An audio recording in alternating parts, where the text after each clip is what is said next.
Hello guys, magre-review nga pala tayo ng vape. Ito, vape ko kasi IPX80.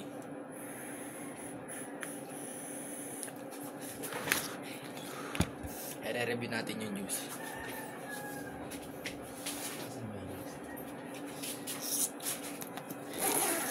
May juice ako dito dalawa. Itong Blue Yossi, masarap yan. Blue Yossi, napakasarap. Ito, pag napasobra ka kasi dito sa juice na to, masusuka ka, sobra. Mataas kasi yung nicotine nito. Tapos, naka-menthol, kaya di mo mararamdaman.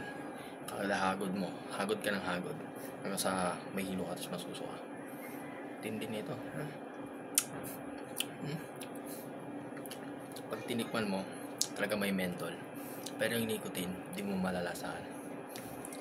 Kaya testing natin.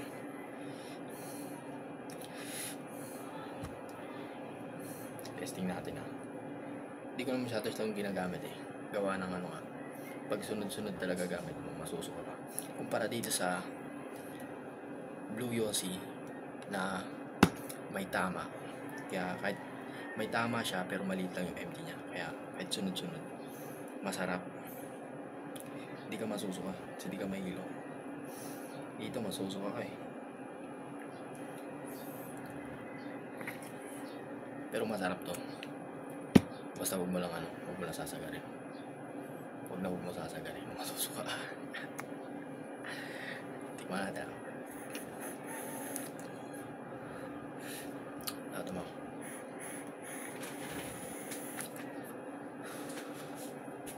Sarap talaga.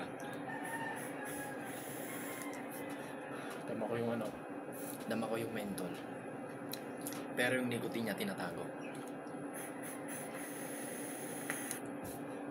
Mga 6 na hipak na sunod-sunod. Bigla kang may hilo dito sa masusuka. Hindi naman sa masusuka.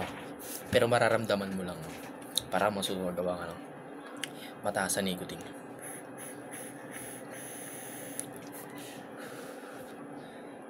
Sarap.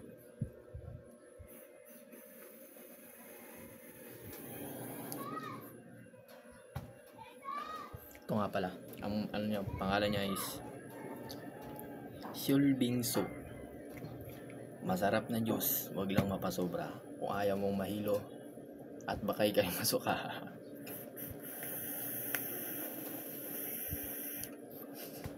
So, subscribe na lang Para sa gusto pa ng content na kabobohan.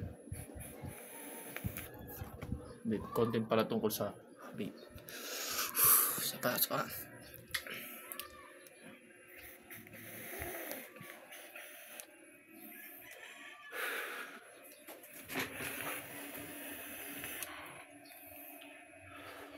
tingnan mo. Para na ako nahilo So, yun lang guys.